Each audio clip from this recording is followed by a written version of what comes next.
Assalamualaikum warahmatullahi wabarakatuh. Halo semua, jumpa lagi bersama saya Jamiah Nur Latifah. Kali ini saya akan membahas mengenai akulturasi dan asimilasi di Indonesia.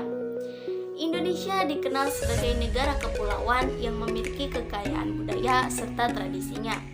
Hal ini dikarenakan Indonesia memiliki lebih dari 17.000 pulau yang dihuni lebih dari 360 suku bangsa. Masyarakat yang berbeda ini saling berinteraksi, akhirnya membuat adanya hubungan antar budaya. Masyarakat juga menyadari kekurangan dari kebudayaannya sendiri, sehingga mereka melakukan inovasi agar kebutuhannya dapat terpenuhi. Hubungan antar budaya memiliki peran yang sangat penting bagi keragaman budaya di Indonesia. Hal ini karena dengan adanya kontak kebudayaan antar masyarakat yang berbeda-beda akan menimbulkan keadaan yang saling mempengaruhi satu sama lain. Proses saling mempengaruhi budaya tersebut terjadi melalui proses akulturasi dan asimilasi. Nah, lalu apa sih akulturasi itu? Nah, Kunchoro-Ningrat menyebutkan akulturasi merupakan proses sosial yang timbul apabila suatu kelompok manusia dengan kebudayaan tertentu dihadapkan pada unsur-unsur kebudayaan asing sedemikian rupa sehingga unsur kebudayaan asing tersebut lambat laun diterima dan diolah ke dalam kebudayaan sendiri tanpa menyebabkan hilangnya kebudayaan lokal itu sendiri. Masa penjajahan serta media massa memiliki peran yang sangat penting dalam akulturasi kebudayaan. Penjajahan Belanda di Indonesia membuat unsur budaya asing seperti mode pakaian, gaya hidup, makanan, teknologi, ilmu pengetahuan masuk ke Indonesia. Sementara media massa seperti televisi, surat kabar, internet menjadi sarana untuk akulturasi budaya asing di masyarakat. Memerlukan waktu yang lama agar proses akulturasi berlangsung. Hal ini karena unsur kebudayaan asing yang diserap akan diseleksi dan ada unsur budaya yang ditolak. Sehingga proses perubahan kebudayaan melalui akulturasi masih mengandung unsur budaya lokal yang ada. Terdapat bentuk kontak kebudayaan yang menimbulkan proses akulturasi, di antaranya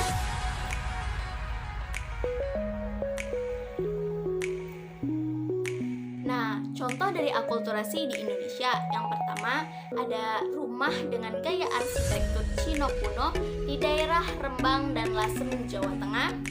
Yang kedua, ada Masjid Menara Kudus.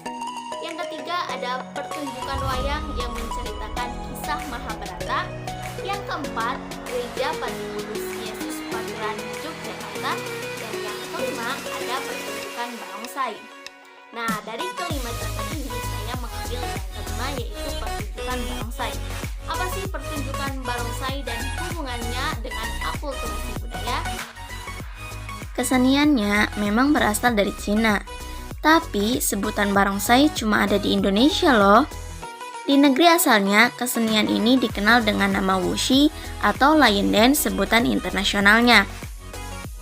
Nah, kesenian asal Cina ini lambat laun diterima dan diolah ke dalam kebudayaan Indonesia tanpa menghilangkan unsur kebudayaan itu. Jadi, sebutan barongsai adalah akulturasi antara budaya Nusantara dengan budaya Cina. Kata barong merujuk pada kesenian Indonesia, tepatnya Bali, di mana para penari menari memakai boneka atau kostum. Sedangkan sai berasal dari bahasa Hokkien yang berarti singa. Yang kedua yaitu asimilasi. Apa itu asimilasi? Menurut Kunchoro-Ningrat, asimilasi merupakan proses sosial yang ada karena adanya golongan-golongan manusia yang memiliki latar kebudayaan yang berbeda. Mereka saling bergaul dengan waktu yang lama sehingga sifat kebudayaannya berubah dan wujudnya yang khas menjadi unsur budaya campuran. Sedangkan Richard Thompson menyatakan asimilasi merupakan suatu proses di mana individu dari kebudayaan asing atau minoritas memasuki suatu keadaan yang mana terdapat kebudayaan yang dominan. terjadi perubahan perilaku individu untuk menyesuaikan diri dengan kebudayaan yang dominan. Asimilasi dapat terjadi apabila terdapat masyarakat pendatang yang menyesuaikan diri dengan kebudayaan setempat, sehingga kebudayaan masyarakat pendatang akan melebur dan tidak tampak unsur kebudayaan yang lama.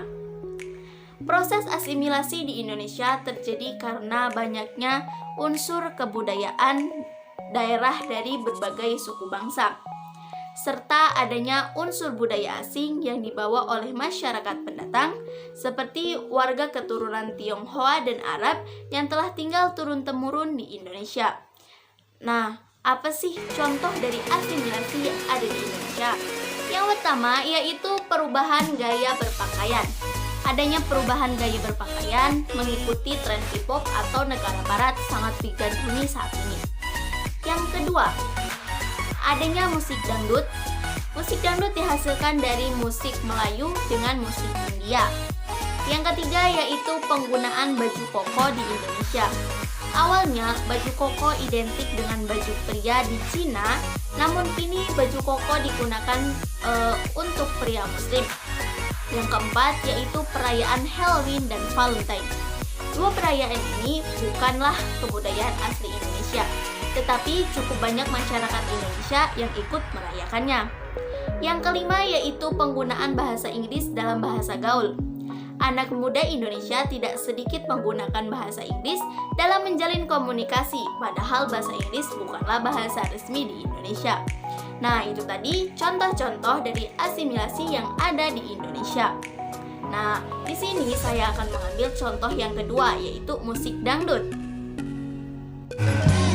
Tangannya di atas, nyanyi sama-sama. 1, 2, 3, semakin mati.